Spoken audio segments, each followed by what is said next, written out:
Mu gihe isi igenda ihindagurika kubera iterambere n'ikoranabuhanga, ni nako n'uburyo bwo kurwana intambara bugenda buhindagurika cyane. Nta mubare w'ingabo munini ukijya ku rugamba nk'uko byahoze kera. Ubu intambara nyinshi zishingiye ku buhanga bwo mu kirere, zikoresha indege zitagira abapilote zizwi cyane nka drones. Izi ndege zitwara ibikoresho by'ubutasi, izifite ubushobozi bwo kurasa ndetse n'izikoreshwa mu gucunga umutekano. Hari drone z'intambara zagiye zimenyekana cyane ku isi ku buryo kujya mu ntambara udafite zimwe muri zo bigoye kuzatsinda intambara. Harimo nka Shahed 136 y'abanya-Iran z'amakamikazi, Bayraktar TB2 y'abanya-Turkiya, CH4 z'abashinwa n'izindi drone zikomeye cyane. Niyo mpamvu muri iki cyegeranyo nahisemo kwegura inyandiko z'abashakashatsi ndetse n'abahanga mu ntambara. Ngutegurira urutonde rugufi cyane rugaruka kuri drone 11 z'indwanyi zikomeye kurusha izindi ku isi.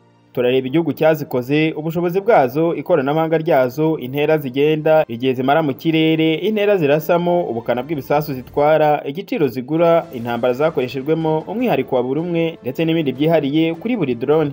Ariko mbere yuko tujya ku mwanya wa 11, niba ari bwo bwa mbere ugeze kuri iyi channel, reba munsi y'video maze ureba hano handitse subscribe, ukande tujye tubana umunsi ku munsi makuru n'ibyegeranyo bicukumbuye.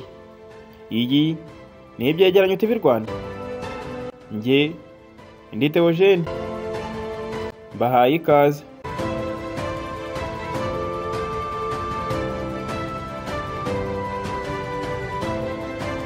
Reka nongere mbahe ikaze kandi mbifuza kugira ubuzima buzima mwe mudahema kudukurikira hano ku byegeranyo TV Rwanda. Ku mwanya wa 11 turasanga Shahed 136 y'igihugu cya Iran, ikaba yarakozwe n'uruganda rwitwa Hesa, ikaba yaratangiye gukoreshwa mu mwaka wa 2020. Ikaba iri mu bwoko bw'amakamikazi drones. Drone zo mu bwoko bw'amakamikazi ni za drone z'ubwiyahuzi, za zindi batuma kuri target ariko nazo zikagenda zigashwanyukirayo ntigaruke. Iyi ikaba ifite ubushobozi bwo kumara mu kirere amasaha nibura ari hagati ya 2 na 3 itaramanuka ku butaka. Ikaba igenda intera ya kilometero 2500 itarahagarara. Ikaba itwara ibintu bifite uburemere bungana n'ibiro 50. Iyi drone ya Shahed 136 ya Iran yakoze mu ntambara zigiye zitandukanye, aho yakoreshejwe n'Uburusiya muri Ukraine, muri Syria ndetse na Yemen hose yarwanyeyo. Kubijyanye n'igiciro cy'iyi drone ya Shahed 136, igura hagati $20,000 n'ibihumbi 50 by'amadolari gusa. Kubijyanye n'umwihariko wayo, irahendutse cyane, yinjira mu birindiro by'umwanzi mu buryo butunguranye cyane kandi igaturitsa vuba icyo yoherejweho. Kubijyanye n'ikoranabuhanga ryayo, ikaba iyoborwa na GPS, ariko hari aho zagaragaye zifite kamera nto zituma zihindura icyerekezo ku nshingano yazo. Bivuze ko bashobora kohereza kuri target runaka, ariko byagera bagasanga target yimutse cyangwa bagahita bahindura ibitekerezo, bikaba ngombwa ko ya drone bayihindura ikajya mu kindi cyerekezo. Ku mwanya wa 10 turasanga S-70 Octonic B, ni drone yakozwe n'Uburusiya mu mwaka wa 2019. Ikagira umwihariko wo kugira ikoranabuhanga ryo kwinjira mu birindiro by'umwanzi itabasha kugaragara ku byuma bya radar. Ikaba igenda uruhande rwa Sukhoi Su-57 mu ntambara. Ku mwanya wa 9 turasanga Kratos XQ-58 Valkyrie. Iyi ni drone yakozwe na Leta Zunze za Amerika mu mwaka wa 2019. Ikaba ikoreshwa nka Royal Wingman. Igihe imara mu kirere ni amasaha 10 itaramanuka ku butaka. Ikaba itwara za misile ndetse na za bombe. Ikagira umwihariko w'uko ishobora kugenda hamwe n'indege y'umupilote, ikayiha uburinzi cyangwa ikayifasha kurasa ibisasu. Ku mwanya wa 8 turasanga drone ya Tai Oksung. Ni drone yakozwe n'abanya-Turkiya. Ikaba yarakozwe mu mwaka wa 2019, ikaba itwara ibiro bigera ku 750. Ikaba ishobora kumara mu kirere amasaha 49 itaramanuka ku butaka. Ikagira umwihariko wo gukoresha moteri ebyiri kandi ikaba ifite ubushobozi bwo kuguruka mu kirere ndetse n'ahantu hagoye cyane. Kandi ikaba ifite ubushobozi bwo kugurukira ahantu hagoye cyane, kuba hagenwa n'izindi drone cyangwa n'izindi ndege.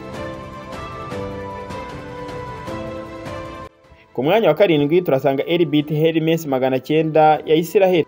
Iyi drone ikaba ishobora kumara mu kirere amasaha 36 itaramanuka ku butaka.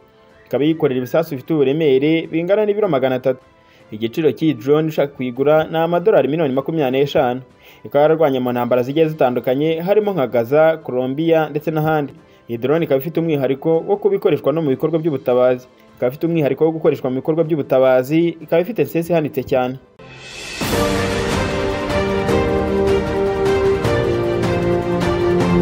Mwanya wa 6 turasanga CH-5 Rainbow yakozwe n'igihugu cy'Ubushinwa.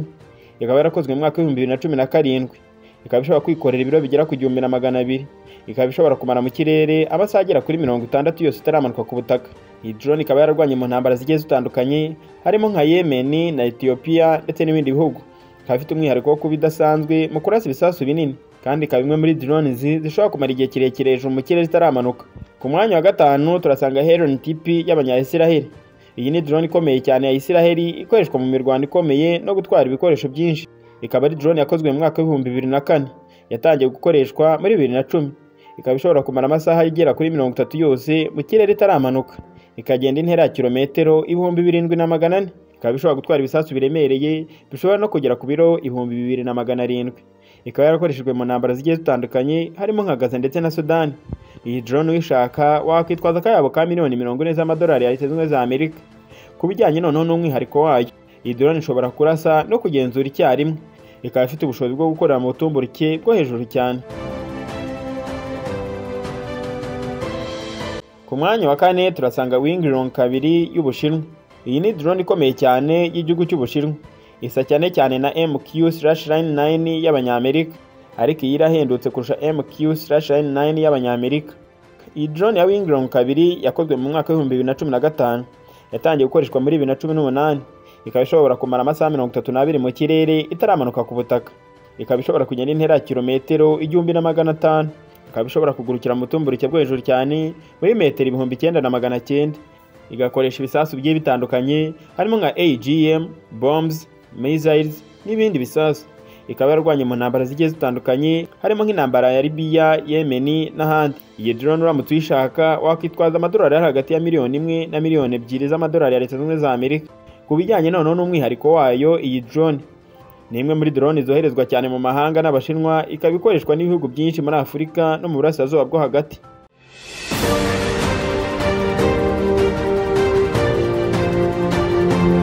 Ku mwanya wa gatatu turasanga drone yamamaye cyane.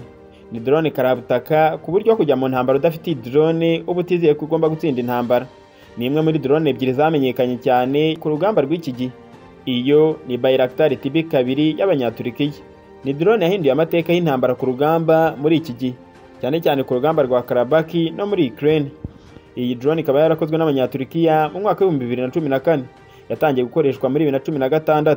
Ikaba ishobora kumara amasaha 27 mu kirere itaramanuka. Ikaba ishobora kugenda intera ya kilometero 300. Iyi drone ikaba ikoresha ibisasu byitwa MAM/Line Aero/Forward-C. Iyi drone ushaka kuyigura ukaba wakitwaza amafaranga ari hagati ya miliyoni 5 na miliyoni 10 z'amadolari ya Leta Zunze Ubumwe za Amerika. Ku bijyanye noneho n'umwihariko wayo, iyi drone irahendutse kandi ikaba yoroshye kuyikoresha, ariko igira uruhare rukomeye mu ntambara kuko ishobora gusenya imodoka by'intambara n'ibirindiro biri ku butaka.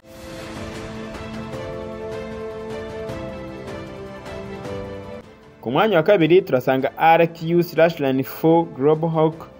Ni drone yakozwe na Leta Zunze Ubumwe za Amerika. Iyi ni drone nini cyane ikoreshwa mu butasi. Ikaba ari imwe muri drone zifite ubushobozi bwo kuguma mu kirere igihe kirekire. Yakozwe mu mwaka wa 1998. Ikaba yaratangiye gukoreshwa muri 2001. Ikaba ishobora kumara mu kirere amasaha agera kuri 38 itaramanuka ku butaka. Ikaba ishobora kugenda intera ya kilometero 22,800. Iyi drone yo ntiyigira asa cyangwa ngo itware ibisasu. Yikoreshwa mu butasi ndetse n'iperereza. Ikaba yarakoreshejwe mu ntambara zigiye zitandukanye harimo nka Afghanistan, Iraq ndetse n'ahandi. Hanyuma iyi drone waba ushaka kuyigura ukaba wakitwaza amadolari ari hagati ya miliyoni 60 na miliyoni 130. Ku mwanya wa mbere turasanga MQ/Line 9 Reaper ya Leta Zunze Ubumwe za Amerika. Iyi drone yakozwe n'uruganda rwa General Atomics muri Leta Zunze Ubumwe za Amerika. Ikaba yarakozwe mu mwaka wa 2001. Yatangiye gukoreshwa muri 2007. Ikaba ishobora kumara mu kirere amasaha hagati ya 27 n'amasaha 42. Ikaba igenda intera ya kilometero 1,900 itaramanuka ku butaka. Ikaba ikoresha ibisasu bigiye bitandukanye harimo nka AGM/Line 114 Hellfire na GBU/Line 12. Iyi drone ikaba yarakoreshejwe mu ntambara zigiye zitandukanye harimo nka Afghanistan ndetse na Iraq. Iyi drone uramutse uyishaka washyira Trump agakapu karimo miliyoni 33 z'amadolari ya Leta Zunze Ubumwe za Amerika. Iyi drone ikoresha ikoranabuhanga rihanitse mu kurasa no kugenzura. Ishobora kugenzura umwanzi uri ku butaka imaze amasaha menshi cyane hejuru mu kirere yibereyeyo kandi atabizi ko iriyo.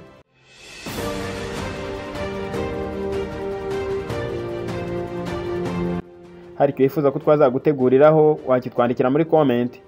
Kandi niba ari bwo bwa mbere ugeze kuri channel, reba munsi iyi video maze reba hano handitse subscribe. Ukanda tujye tubana umunsi ku munsi makuru n'ibyajyanye ucukumbuye. Iyi ni ibyegeranyo TV Rwanda. Njye ndi Theogene.